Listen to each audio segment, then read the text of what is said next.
You need to believe in yourself. Right. If you are not going to believe in yourself, Nobody else. Before starting anything, understand the country, understand the business which you want to start. What are the do's and don'ts? Have risk mitigators inbuilt in your system. Any business is equal to risk.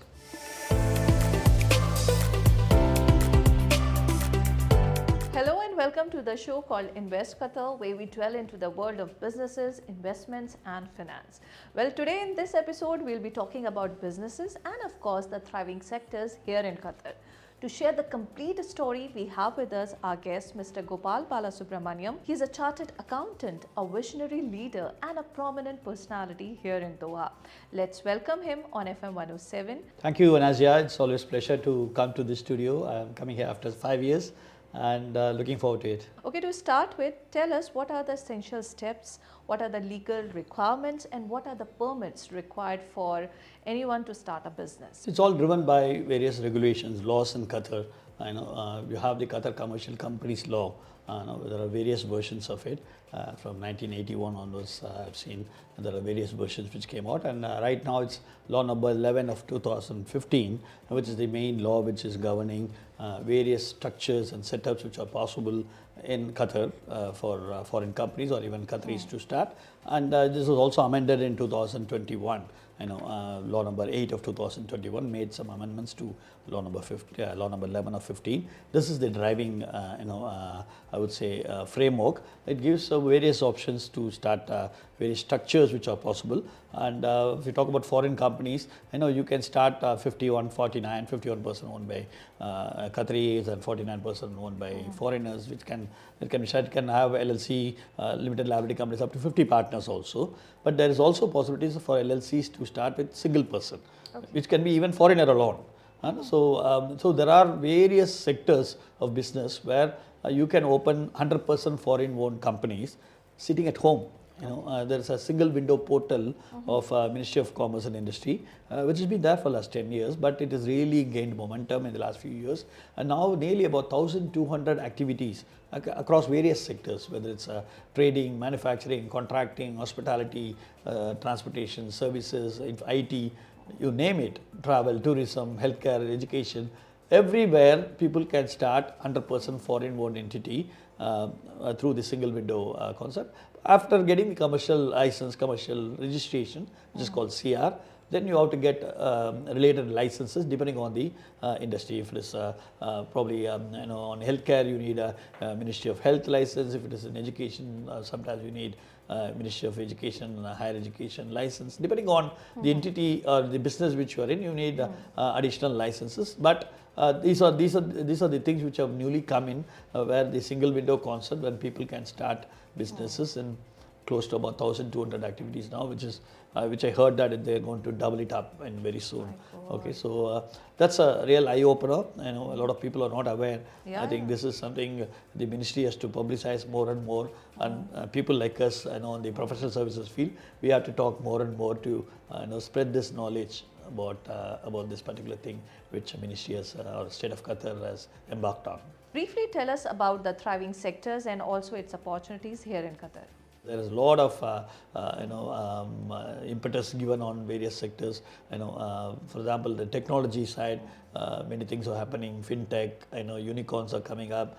Venture capital industries are coming up. Tourism, there's a lot of focus on tourism. There's a huge water park in Lusail, and there is a huge theme park which is going to come in Sumaisma area.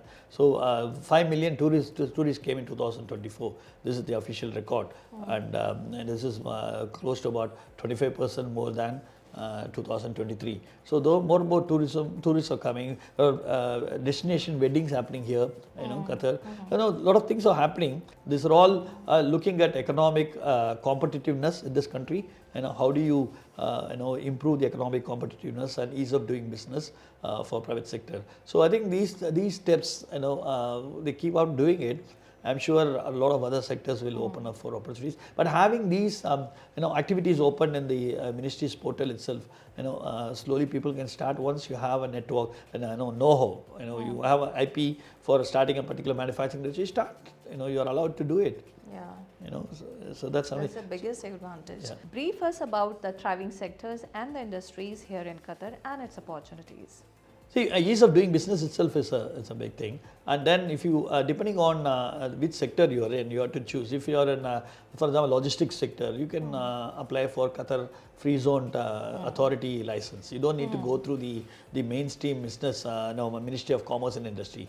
There are free trade zones in Qatar, like Qatar Free Zone Authority it's called, QFZA.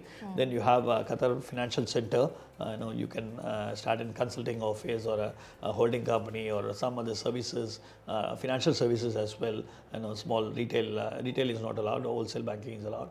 So a QFC you can set up. Qatar Science and Technology Park, if you're R&D related and you have a lot of investment on technology, you can start in Qatar. So there is so much of privileges allowed. Straight away foreign repatriation is okay. 100% repatriation is allowed. You can have tax exemptions depending on what the GTA allows you and what allows you. So you can have, for example, QFZA gives you land at a reasonable rate as well. So there's a plug and play, model. So depending on the sector which you are in, you can avail the government benefits. And sure, there are various sectors. For example, UAE wants to encourage more and more venture capital is coming in. There's a 500 million fund they have for that. So that's also happening. So I think I'm sure all these areas government will continue to support.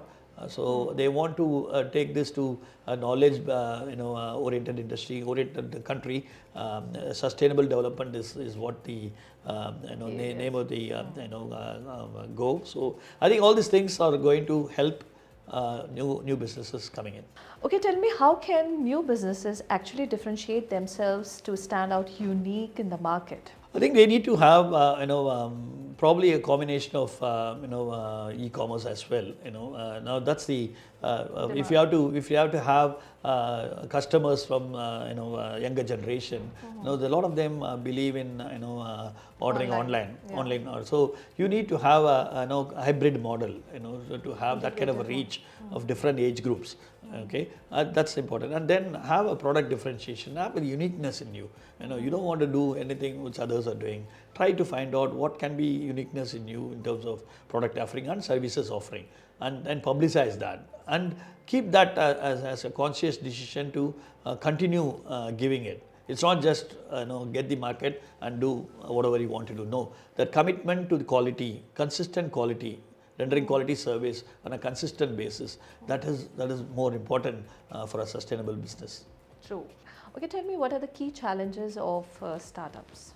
In terms of probably challenges, I would say human capital. If you are going to depend on a lot of employees, getting everybody from different markets, getting visas on time, getting people on time, access to human capital could be a challenge which you need to plan properly. It's not it's not a thing which is without a solution, but you need to have a proper game plan to meet with the challenges. Access to funds as well, human capital and actual capital as well. I know you, depending on what kind of business you are in, do you have the pockets deep enough to put in money, or you have to bring in more investors joining you if they have confidence in you, or go for borrowed funds like the banks. And for banks, nobody is going to give you free money. You need to have collaterals to buy.